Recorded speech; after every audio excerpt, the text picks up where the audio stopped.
hosted by the Kenan Institute of Private Enterprise. It's made possible through the generous support of the R.G.K. Davis Endowment. It was started many years ago by some of our MBA students, and it's designed to bring together outstanding scholars and leaders from business, education, and the government to share thoughts and insights for the school, the university, and the larger community. With that, I'm going to turn things over to Shimul for what I know will be an insightful discussion about a new era of leadership and a new generation of leaders. Shimul. Thank you, Jennifer. Can everyone hear me? Great.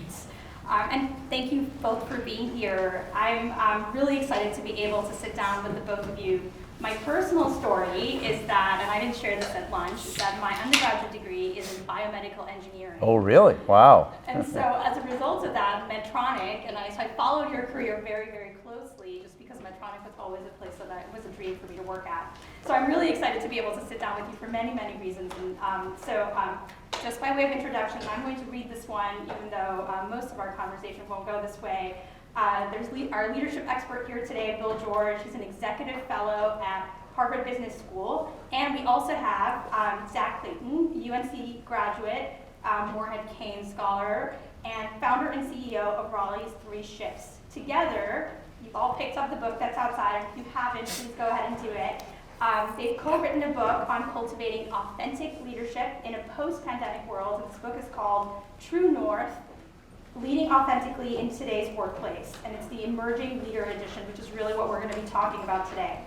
Bill George has taught leadership since 2004 at Harvard Business School, where he became a mentor to Zach through his course on authentic leadership. He is the author of 4 best-selling books, Authentic Leadership, True North, Discovery of True North, and 7 Lessons for Leading in a Crisis, which I think we all should have been reading, really, over these last few years. He previously served as CEO and board chair of leading healthcare technology company Medtronic. Under his leadership, Medtronic's market capitalization grew from $1.1 billion to $60 billion, averaging an astounding 35% a year. Earlier in his career, he was an executive with Honeywell and Litton Industries, and he served in the U.S. Department of Defense. He has served as a director of Goldman Sachs, ExxonMobil, Novartis, Target, Mayo Clinic, and the World Economic Forum in the U.S. He's also been named one of the top 25 business leaders of the past 25 years by PBS, the Executive of the Year by the Academy of Management, and Director of the Year by National Association of Corporate Directors. He received a BS in Industrial Engineering from Georgia Tech and his MBA from Harvard University, where he was a Baker Scholar.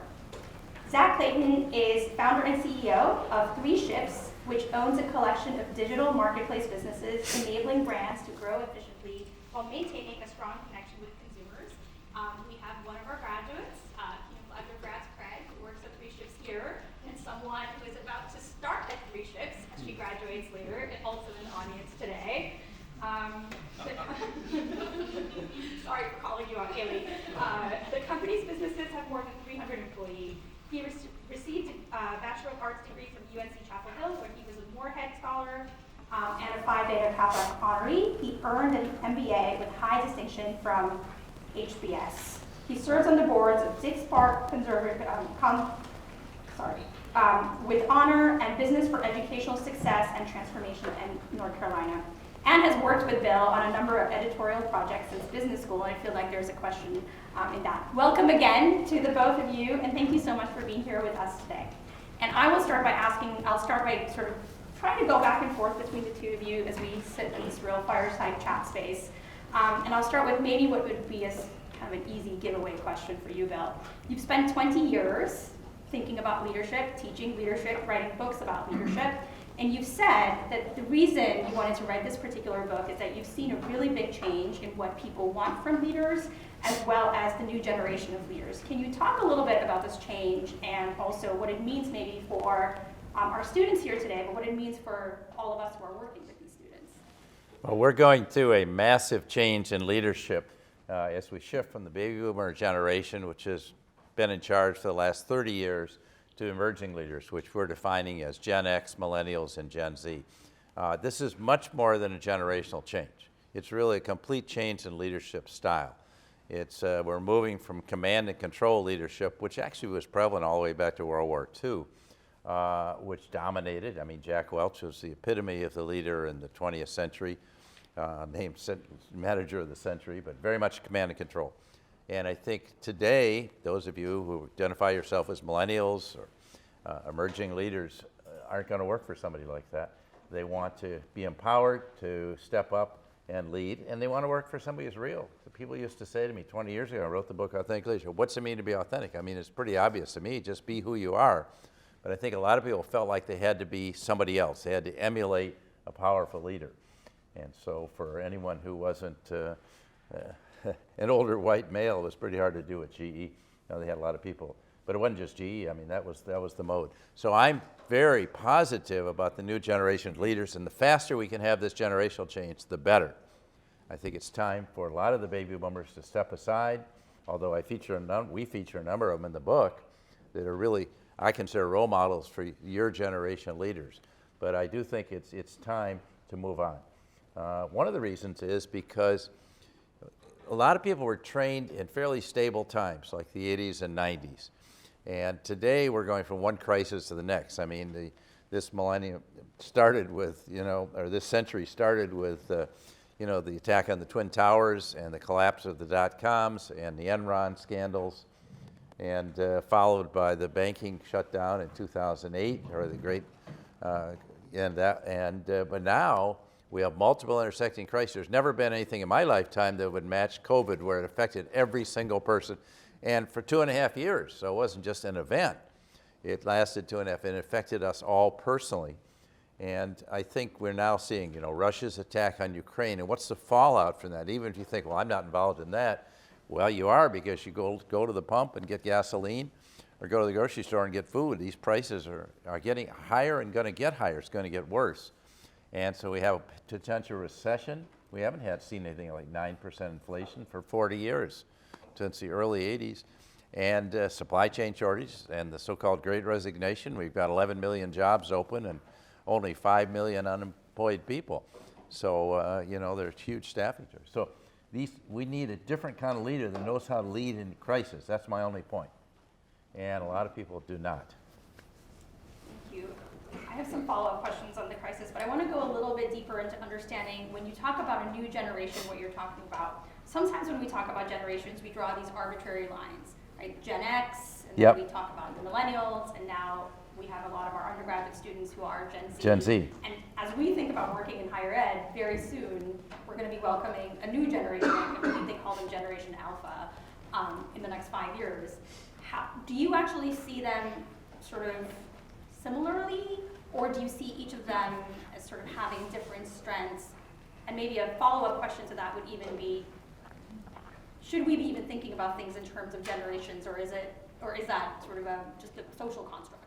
Well, it is a social construct. But I think I don't see much difference between Gen Xers and millennials. I don't make that sharp distinction. I see huge difference with the baby boomers, tremendous difference. And with Gen Z, no offense to any of the Gen Zers in the room, but I think you're trying to figure out who you are at this point, as I was at that stage. And so I think the generation has not defined itself right now. But I do see a very big difference in how people lead, how they want to be led, who they want to work with, what's the purpose of their life, what's the purpose of their leadership, and people are asking questions. When we got out of school, we just wanted a job, just to pay off our student debts, and today it's very different. Employees have agency in organizations, and that's a good thing. But leaders are, some of the more senior leaders say, I understand these people, they just resigned from their job. And I said, well, you know why they're resigning? And he said, yeah, they just want to hop around. I said, no, it's because your company's not giving them a sense of purpose.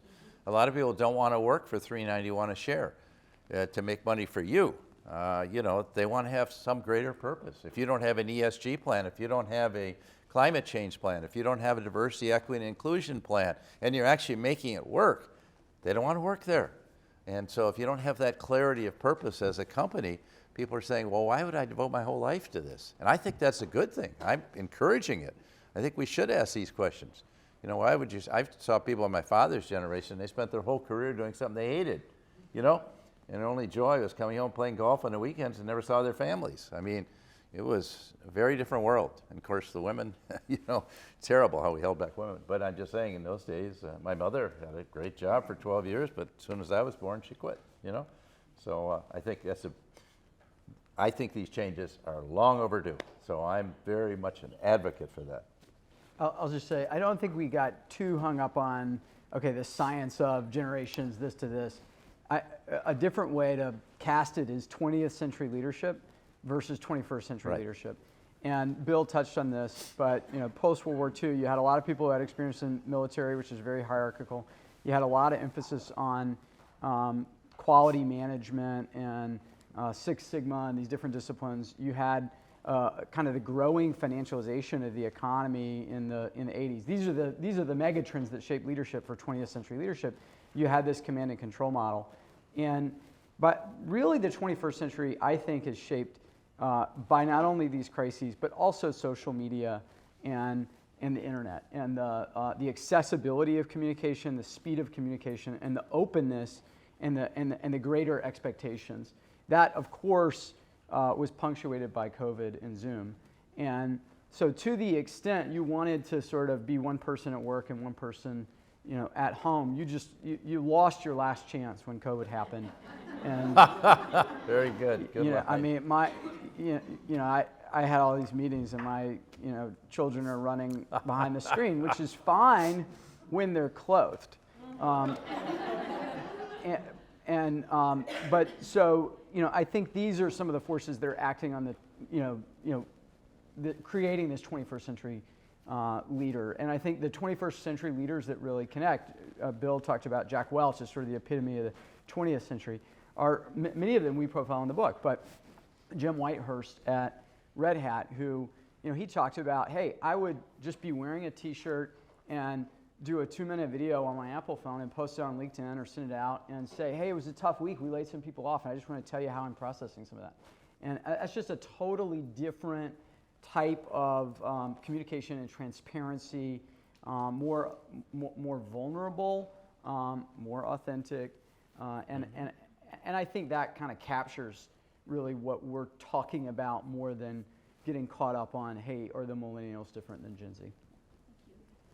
I want to ask you specific, both of you have talked about this importance of authenticity and how we should be sort of, I think you used the particular term in the book, which is you can only be who you are. You can't really be someone else. You say something to that effect. And then you talk about some of the other things that we teach about leadership. So you talk about, some of the advice that's out there, which is, fake it until you make it, or power posing. I love your strength of conviction when you're literally, the term in the book is, some people talk about power poses as a way of getting or signaling leadership, or faking it until you make it. That is nonsense. That's what the book says. That's what we said. That's what we say. And I love the strength of conviction. And I was hoping you could talk a little bit more about how people can be thinking about demonstrating authenticity. It's one thing to be at the top of a leadership chain and saying, okay, I have some power to be myself. But when you are at the bottom, maybe, and you're surrounded by people who are maybe not demonstrating that type of behavior, how do you start to do that? Well, you start by, look, if you can't be who you are, you shouldn't be there. I mean, I think this idea of fake it till you make it is total nonsense, okay? But the idea of power, let me give you an example. One of the women we interviewed from the book is an amazing leader, a woman named Angela Ahrens, who was the CEO of Liz Claiborne, wanted to become CEO. And so Angela, the head of HR, comes in and said, Angela, if you want to be CEO, you need to be more corporate. The problem is you talk with your hands like this, and you need to hold your arms like this. And it's about the way you dress, Angela. Now, I know Angela pretty well, and I know how she dresses. She dresses fashion forward, but very sharp. There's nothing, we'd say inappropriate about the way she dresses. But you've got to dress more corporate. I don't know if they expect her to wear like a fake tie or something. But, and so they sent her to Minneapolis to be trained. And she spent half a day there. She was there for 3 days. And she said to me, I went into the ladies' room, I started crying because this is not who I want to be, who I am. So she went back and told the consultants, I'm leaving, I don't want the job. A week later, Burberry's called her and offered her the job as CEO. She did an incredible job at Burberry, and then finally, after about 10 years of that, Tim Cook persuaded her to come to Apple and be in charge of their entire online all their stores and their foundation. But you know, here's a woman that said, I want to be me. She said, I don't want to be what you want me to be. I don't want to be what you want to be. And I think that's what I hope everyone can feel that way. You have agency. And isn't that what we all want? At least I think it is. I want to be me. I don't want to be some kind of corporate, you know, whatever. I think for younger people too, though, I mean, you know, what's the alternative? Especially with the greater transparency and the greater communication, the alternative, you know, is fake it till you make it, or the alternative is to kind of put on a mask and try to talk a different way, and I think people see through that. And you know, the cult of Jack Welch at GE was everybody wanted to act like Jack, and ironically, Jack was very authentic. He was himself, but people trying to pretend to be Jack Welch were very inauthentic. And while many of those senior leaders went on to be CEOs, very few of them ended up with enviable track records. And That's polite. Yeah, and I think some of that is hey, if you can't be real with yourself, how can you be expected to face difficult issues, solve challenging problems? You've got to kind of bring your whole self to these demanding jobs, whether you're at the top or whether you're entry level. And as Bill said, you know, if you're entry level and who you are doesn't fit with the company culture, maybe that's a good opportunity to find a better, you know, fit, and you're better off for that. I do have sort of a follow-up question as we talk about authenticity. You know, one of the other things that I notice when I teach our students is because the dominant prototype is command and control, and so when people are looking out there for the average leader, right, largely the people they often see out there in leadership positions are demonstrating that kind of leadership. And so they come into my classes and they model themselves on that prototype, right? And so a large part of sort of educating students in leadership is to sort of try and pull them away from that to, you know, some of the specifics you mentioned in the book. How have you done that, either at your organization, as you see people possibly engaging in those behaviors, or in your classes at HBS, when you see people modeling themselves on, well, this is what I think I should be? How do you sort of take them or bring them away from that? Well, in my classes at HBS, we take people through a very rigorous thing to figure out who you are. A lot of us don't know who. It took me a long time to figure out who I was, because my father wanted me to be CEO of a major corporation, and you know, I was kind of playing that game, and I didn't like myself. So that's why I had to make the move. I didn't have to. That's why I chose to make the move to Medtronic. But you know, I think you know, we need to figure out who we are, and who you are comes out of your life story and the greatest challenges you face. And a lot of people don't want to talk about that. That may shape you more than anything else. And a lot of you might say, well, I've not had any great challenges. Actually, you might have. You got rejected by someone. Like, I ran for election, high school and college, 7 times and lost all 7. And because I hadn't figured out that leadership is about relationships. And I just thought it was about, being well organized and doing all this stuff and being the guy, and it wasn't real. And so that was a real comeuppance for me in college. And I'm glad it happened, because it was the best thing, one of the best things that ever happened to me, because somebody gave me a dose of, so having people around to give you honest feedback. I think anyone who surrounds themselves with sycophants that doesn't give honest feedback is heading for real trouble. So, Zach, what do you think about it? Yeah, I think to the extent younger people are interacting with more senior people, it's very valuable to hear them talk about their screw-ups, their mistakes, and because I think a lot of learning and growth comes through that, and then you also get a sense of kind of who the person is behind the success. So Bill just shared, you know, losing 7 elections, and you read how impressive he is. So, you know, I mean, that's kind of getting behind the resume, if you will, and saying, hey, what's it really like? And I went to Jerry Bell, who's a professor here, has a leadership seminar, and I went to Jerry Bell's leadership seminar and got a 360, and I was, I think, 3 years into 3 ships, and my team just pummeled me.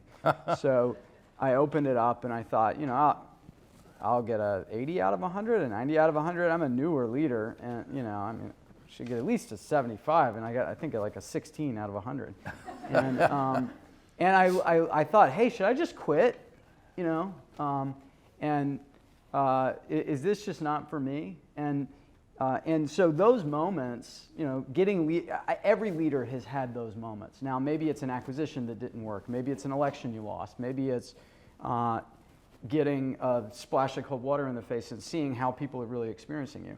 But those moments are what shape leaders. And if you're not experiencing those moments, you're not paying attention, because life is just full of them. There's no way to escape that, right? So I think that learning through those moments is a great way to kind of get people to be more vulnerable and open up. So speaking of those moments, in the book, and in your other books as well, you refer to these as crucible moments, these moments of growth and change that really allow you to start discovering your true north, right, and moving towards it. Could you share a little bit more about, you know, just so everyone who hasn't had the chance to read the book, like sort of your sense around what is a crucible moment? How can a person go around, think about what, is it one large one? Is it a series of different ones? How do you tend to think about it? And then Zach, I'll ask you the question now itself for follow-up, which is maybe you can share a little bit about what a particular moment like that was for you and how it led you to think about your true north. The risk for all of us as leaders, that we get caught up or want to be leaders, is in external adulation, external feedback, money, fame, and power is what I say. And you know, I always used to tell my students at HBS, if your self-worth is based on your net worth, that's when you know you're in trouble. Because a lot of people, it is, or your title, or how many people you have under them. And it's really not about that. And so the Crucible strips all that away. And you find yourself at a point where there's no pretense. And you have to look at yourself in the mirror and say, who am I? That's what Zach was just saying. And what do I want out of life? I had to do that in college. I had to do it later on when I was at Honeywell. I remember I was on my way to the top of Honeywell, and I was one of the leading candidates to become CEO. And I was traveling 70% of the time, really stressed out. I was doing turnarounds, which I don't love to do. I want to build things. But anyway, I was doing all turnarounds because no one else would do them. And, you know, one day I was driving home on a beautiful day like this in the fall. I looked myself in the rearview mirror, and what I saw was a miserable person, me. Now, if you ever had that flash in the mirror of yourself, as you don't want to see you, the ugly side. And I was really miserable inside, but I was faking it to say, oh, I'm doing great. You know, my great wife at home and 2 kids, and, you know, job's going well. But I wasn't. I was really deeply unhappy. And I had to overcome my ego of being CEO of a major company and say, you know, I'll go to this smaller company called Medtronic. You know why? Because it's got a mission. I remember meeting with the founder. All we want to talk about was the mission of restoring people to full life and health and the values of the company. And so I remember going there. It was much smaller than the business I was running at Honeywell, and I got there, and this is a place I should be.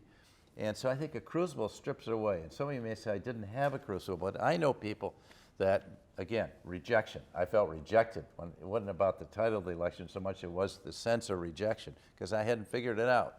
And you're not born with these things. You have to learn leadership by interacting with people and having good experiences and bad. So I think the Crucible, if you're willing to face it. But a lot of people, their reaction is, poor me, I wasn't born wealthy like you were, I was poor, or my parents got divorced, or I was sick as a child, or whatever, I got cut from my sports team. And you carry these things rather than, you know, or you cut yourself off, say, I'm not going to think about that anymore. And I'll just cut myself out the neck and I'll just be the smartest person in the class. And that doesn't work. So I think getting into it and saying, what can I learn from that? What's the pearl in there that can teach me what I really want to do in life? Maybe I found that from a childhood illness. This is what I want to devote myself to. And I think that can be very powerful. So that Crucible moment is much more defining. I used to play high school and college tennis, and when I won, I thought I was a lot better than I was, to be honest. And when I lost, it all got stripped away, and I realized all my weaknesses just got taken advantage of. And so I think that's kind of what a Crucible does for you. Yeah, and as Bill was talking, he mentioned multiple crucibles. So I do think you experience multiple crucibles in life.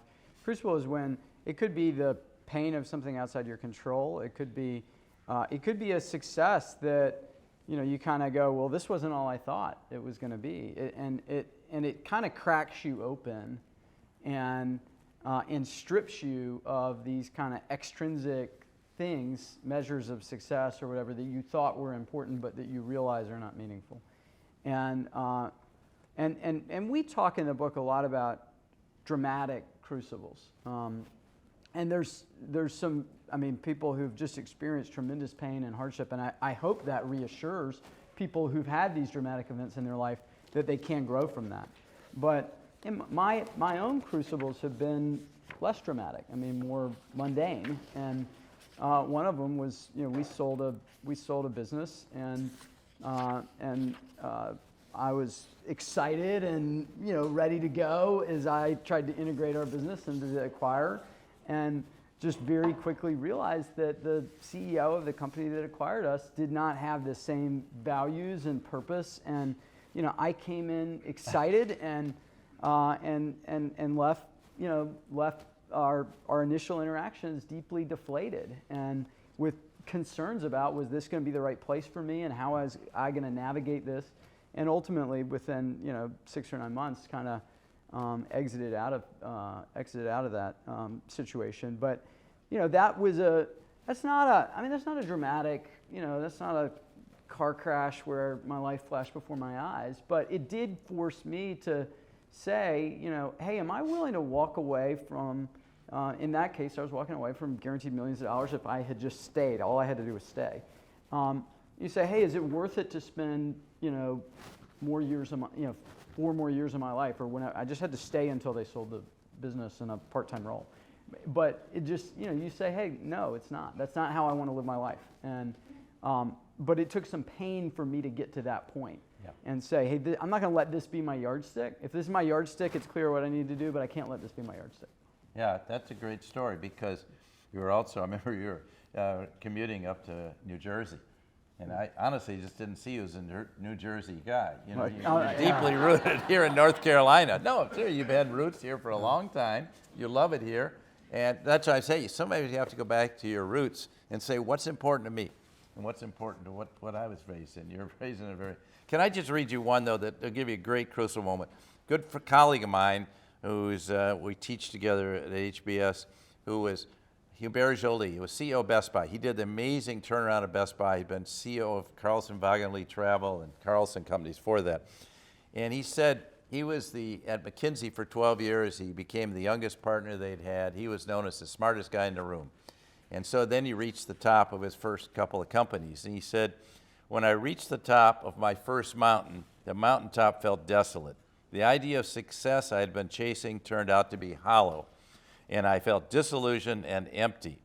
I was struggling in my marriage. I needed to step back and spend time looking into my soul to find a better direction for my life. And then he became this fantastic CEO. He became a humanist. You know, he went from kind of being the smartest guy in the room that was chasing numbers, could give you any number you wanted, to being a real person that said, no, it's about creating human magic in organizations. We want to inspire everyone to do great things. And so he totally transformed. But had he had not that crucible, I don't think he would have been a great CEO, to be honest. And on the flip side of great, right, a part of what you also talk about in this book that I really enjoyed reading, because again, it was, I think, really spoke to the conviction with which you were writing this book, was leading without a true north. So really talking about leaders who are leading without moral compass. And it's really interesting, too, in the way you talk about it, because you talk about it as, you know, that we have, like, all of us have sort of this internal shine, but then there's, with the shine, the bigger the shine, the bigger our shadow, right? And so you talk about the shadow side that leaders have as well, and that's what you use to refer to. So if you could talk a little bit here to the group about, you know, the purpose of you talking about those leaders, because very often when we read books, we hear about the people who are doing things well, and you have so many examples here, but a little bit about the importance of also this understanding our shadow side and where you've seen that really come through in some of these examples you provide. You want to take it on first? Well, this is the most complicated thing, and I'll just tell you. So Bill's been so kind to let me be a partner in writing with him, and my big contribution is I just ask him the following question: can you say more? What do you mean by that? And you know, he thinks I'm like, you know, asking good questions to clarify, but I just actually am. I'm not playing dumb. I am dumb, and right. And the shadow is one of these concepts that I really think I don't fully understand. I mean, I do think there's light in each person, and I do think that there's a side of us that we're maybe scared or embarrassed or ashamed of. And Jerry Bell talks about, we have strengths, and sometimes we overuse those strengths, right? And so an overused strength can be part of your shadow that we just kind of we want to pretend it's not there. But the more we repress it, the more it sort of controls us or influences us in unhealthy ways. And so a lot of what we talk about is this journey to leadership, this compass of developing self-awareness, living an integrated life, which means doing things outside of your career.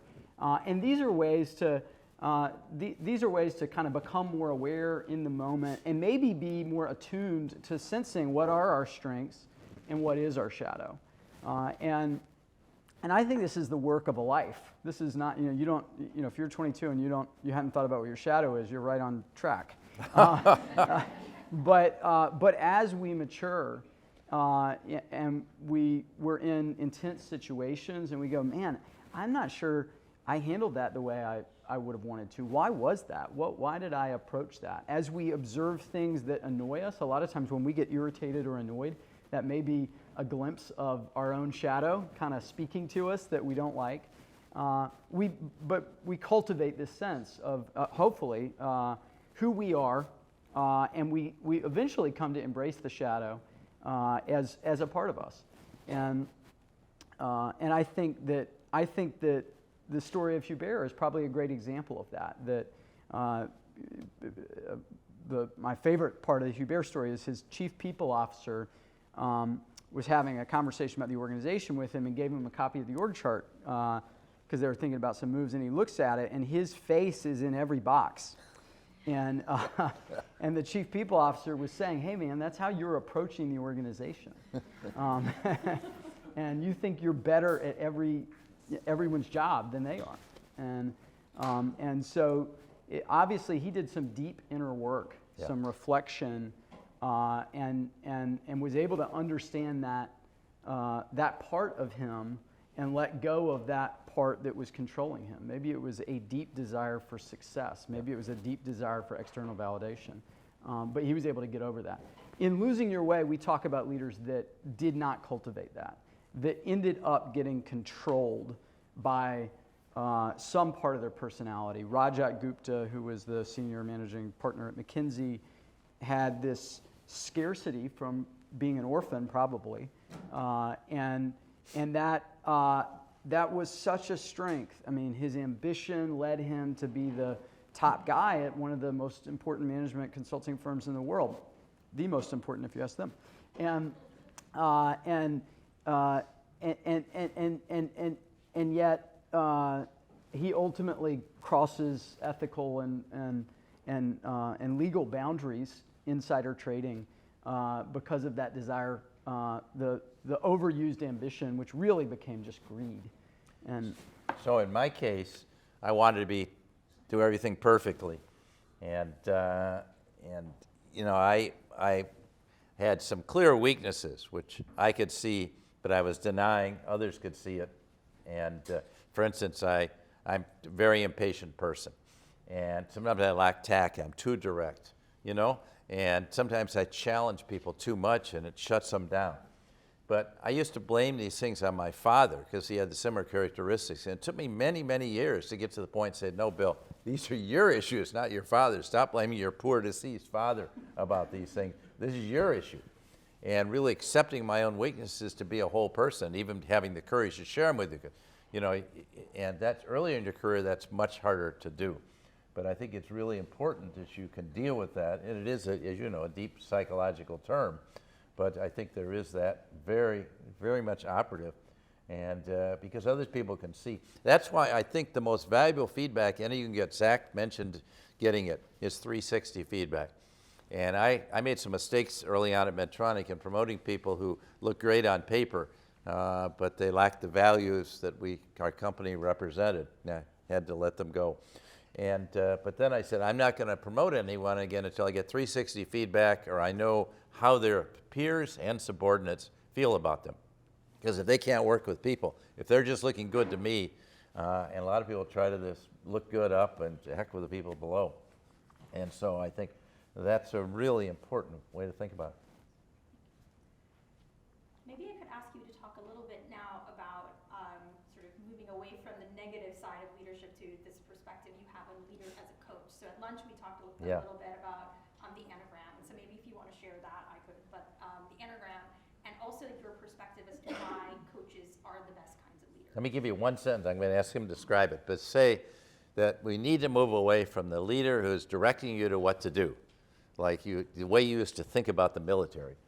And we need to move to leaders that are much more coaches. And Zach, why don't you describe that concept? Because I think this is one of, Zach came up with this acronym that's really helpful. It's just a short little way of trying to think about what is the job of a leader. So the outline of the book, which the ideas in the book from Bill have been just enormously influential in my life. So I share that just because I really hope you'll read the book and also share it with emerging leaders who are in their journey. But the outline of the book is, we talk about some of these concepts: your life story, your crucible, and your leading without true north. Then we talk about the compass, how you really develop practices that make you more open to being a leader. And then this culminates in purpose and how you do the job of leadership, and that's coach. And so the first C is care, the second is organize, not second C, care, organize, align. Second C is challenge and help. And this is just sort of a quick way of trying to think about what is the job of the leader and how is the leader engaging and empowering the team. Care, you've got to have deep personal relationships. Do you have these people on your team's cell phone number? If you had to pick out a birthday present for them, would you get them a $25 Amazon gift card or something that they would go, wow, you know me? Do they believe that you understand their real interests? That's care. Organize is, are you getting people in the right roles? Are they playing to their strengths? Do they have a sweet spot? Align is around, as Bill was talking about, the purpose or the mission of the organization, why we're here, and then what we're doing. And then the second C, challenge, is a little sharper. Good coaches aren't just always saying, great job, you're the best. Good coaches sometimes say, I think you can do better. Your performance making this, this presentation was good, but there's some real things you might think about doing differently next time that would raise your game. And sometimes that's modeling. Let me show you. Sometimes that's providing feedback. But I think that challenge piece is really important. And the last piece is help. That great leaders will roll up their sleeves and sit side by side with someone and say, okay, we know where we're going. What are the gaps you have? How do I help you? And so the challenge and help, I think, pair very well. Well said. I mean, I think that is, the way we're thinking about leadership. And I think this is a very big change. And I recommend you all just consider it, because I think it's worthy of, it's a whole new idea. Could I push on one specific part of it? I like how you describe the C of challenge as being a little sharper. Yes.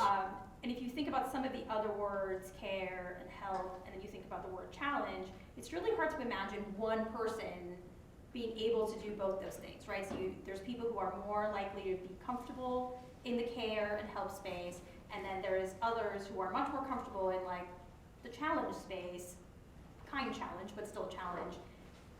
When you're used to a leader being one or the other, when they suddenly do the opposite thing, it can be a little disconcerting. It's difficult to sometimes be both those things at the same time. So could you speak to a little bit maybe where you've seen it, or advice you may have for someone who is trying to do those two things at the same time?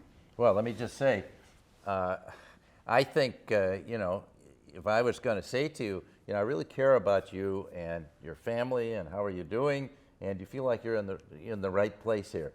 But then I could say to you another time, you know, you're not bringing us your best game. You can do a lot better. And I sat in your classroom and I made some notes here, and there are ways you could teach. You missed what that person was saying over here, and let's see if we can help you become better in the classroom. And because all of us can get better. And if any of us thinks we're perfect, you know, we go out and hire tennis coaches, we hire soccer coaches, football coaches, but and a lot of people hire coaches that are outside, they don't bring them in, that's the new thing. But why not? Why shouldn't a leader be a coach to their people directly? Because they get to see them every day, not in some artificial setting or a therapist or something like that. So, but I think challenge is really key. Any good coach. I had a young man in my class who played for Mike Krzyzewski, Matt Christensen, and he said, there's never a day, you know, everyone thinks this guy's got great values. But, you know, every day he was in my face yelling at me, you know, saying, Matt, you got to do a lot better than that. So, and I don't suggest yelling at people, but I do think we can challenge people to do a lot better. And I think that's what you do. Bill said that because he wanted to point out that Dean Smith was such a gentleman. He was. He was a nice, soft guy, right? And by the way, we have Anson Dorrance is in that. And so is Dean Smith, right? Yes, right? Yeah. He got in the book somehow. These North Carolina people slipped into the book somehow. Hard to avoid us. But the challenge is more natural for me, and I also, over time through 360s and feedback, have learned that's more natural for me, and so I try to let people know that. Hey, I may push you. I mean, literally in a meeting yesterday, I said, all right, guys, I got to rant for just a minute, you know. So like open bracket rant. And then I'll tell you when I'm done, you know. And honestly, the team just had not brought good work to that meeting, and I wanted them to know it. But I'm saying, hey, I'm going to rant about it, so they know I'm not off the handle. They know, they get, you know, and so that's my way of saying, hey, look, I got to give you this feedback, but I want you to know the feedback is about the work. It's not about you, you know. And I can't not say this, but that doesn't mean that you are not great. You know, that doesn't. I'm giving you this feedback because I believe in you, and frankly, I need more out of you if we're gonna reach the goals that we've talked about reaching as a team. So we have a few minutes, and I'm sure there's people in here who might have questions. There we go. I do, and it's literally stemming off of what you just said, in the vein of talking about feedback. And my question to you is, in terms of cultivating a culture and a community where people can be open, honest, and transparent at any point, and not necessarily when it's a private evaluation, Yeah. if you will. Because, I mean, I'll be candid in saying, you know, I've been here at the school for 4 years. And I remember when I made my transition here in my first year, it was extremely tough because it was a different culture than what I was used to. Mm-hmm. And I remember getting my first 360 evaluation, I guess at the 9-month mark, because I started not necessarily at the full 12-month turnaround. And there were things that were shared in my evaluation that my colleagues never said to me or never expressed to my boss that they had concerns about. And so it was a little gut-wrenching for me, but I am one of those people who and this is a person I used to lead that's sitting next to me, so she can contest to this. I can take feedback and not take it personally and not allow it to change who I am. I can be objective in recognizing that someone else may have a different feeling about me that may not necessarily align with what I intended, but I can respect or appreciate them having a concern and really taking the time to think about what that means and how I can change to maybe make them more comfortable in my presence, right? Not a lot of people can do that, right? And so I took it, and it was hard, but I took the feedback and I recognized how I needed to change the way that I was presenting. So my question to you all is, how do you all cultivate a culture that encourages everyone to be open and candid and respectful with one another, but also making sure that they're honest so that we not only can show up as our true, transparent, and authentic selves, but that we can also like respect and appreciate what someone may have if they're coming forth with a concern. I know that was a little Well, bit, sorry. yeah, I mean, Bill's from Minnesota. They got Minnesota nice. Right. I work in, mainly Raleigh and Charlotte, so we get the Southern thing going on. I think people, it's not natural. We're taught as kids, if you don't have anything nice to say, don't say anything at all. So I think each of us as a leader has to try to overcome that. And I don't have I'm a student here, not the teacher. Well, a lot of times we write the books that we need. But some of the things that I've tried to do are, I ask people to rate a meeting on a scale of 1 to 10 at pretty much the end of every meeting. And if they're below an 8, I say, why? What could we do to make it better? And if they're a 2, I fire them. Just kidding. But if you rate a meeting a 6, clearly there's, we didn't have the right agenda, we didn't have the right, whatever, and that's great real-time feedback. Second, I share my 360 out so people know I got things I'm working on, and I try to talk about that. So everybody, it makes it comfortable that, hey, we all got things we're working on that we got to upgrade on. And then a third thing is just asking for feedback and saying thank you, irrespective of what the feedback is. So a lot of people want to process feedback real time. No. Ask for feedback, say thank you. You can go away later and think about whether you want to accept it or reject it or whatever. But the more feedback, the better, is Bill George taught me. It's the breakfast of champions. I think the first question, though, is do you trust the people you're working with? And if you don't trust them, pardon? I did not at the time, but I can say that because they're not here anymore. So if you don't trust people you're working with, I had a boss at Honeywell who actually unfortunately became the CEO, so you can't go any higher than that in terms of there's no one I could go around to talk to. He tried to manipulate me, and it made me very uncomfortable. So I felt like I was going into work every day putting on the armor. That was a terrible feeling. My wife picked up on it. This is not fun.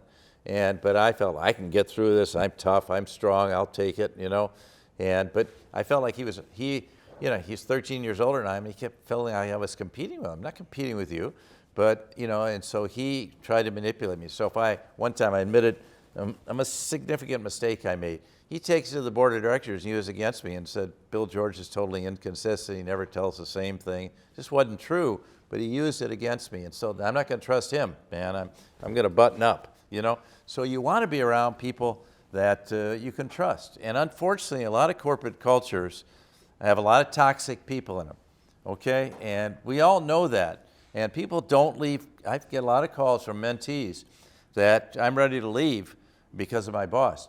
No, one of them worked for J&J, one of them worked for Microsoft. These are two of the world's greatest corporations.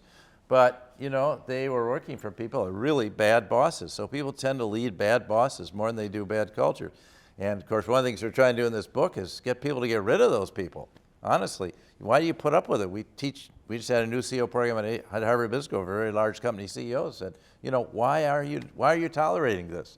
Oh, they perform well. Really? They may be taking credit for all people who work for them.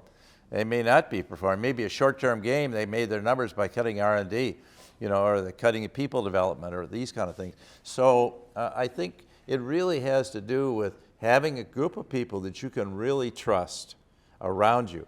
I happen to have a men's group I've had for 47 years. I can trust these guys with anything. In a couples group, we can say anything. But, that's because we really have built these trusting relationships. So I encourage all of you to develop a circle of people who will tell you the truth, tell you what you don't want to hear, but you really trust them because you know they care about you.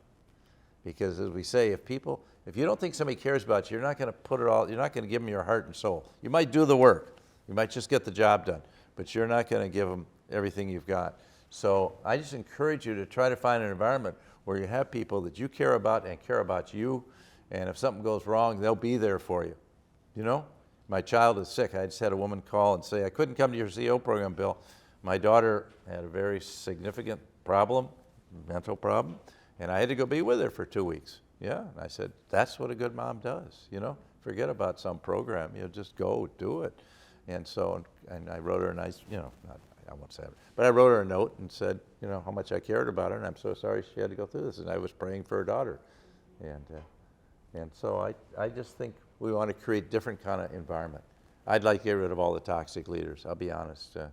I don't want to have people in my life. Maybe. And I will say I'm extremely happy. That's my boss sits behind me. Very good, thank you. Maybe one question. This is terrific. It seems very generalizable to all kinds of situations. When thinking of situational leadership, though, are there certain circumstances where you might modify the approach based on what's going on in a company, the crisis they're Yep. faced with, a sector that might be different than Yep. another? Yeah, okay, so we got a real crisis in Medtronic.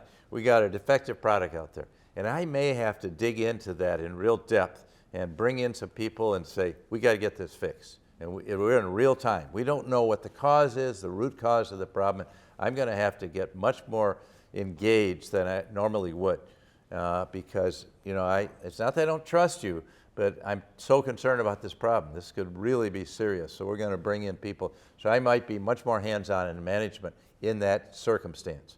And I think that's totally appropriate, and just tell people what we're doing. I don't think there's anything wrong with that. You do when there's in a crisis. You say, here's what we're going to do. When things are going well, you say, what do you guys want to do? Okay? But, we got time to think about it. But now we don't have time. So leading in crisis is one of the things that's very different.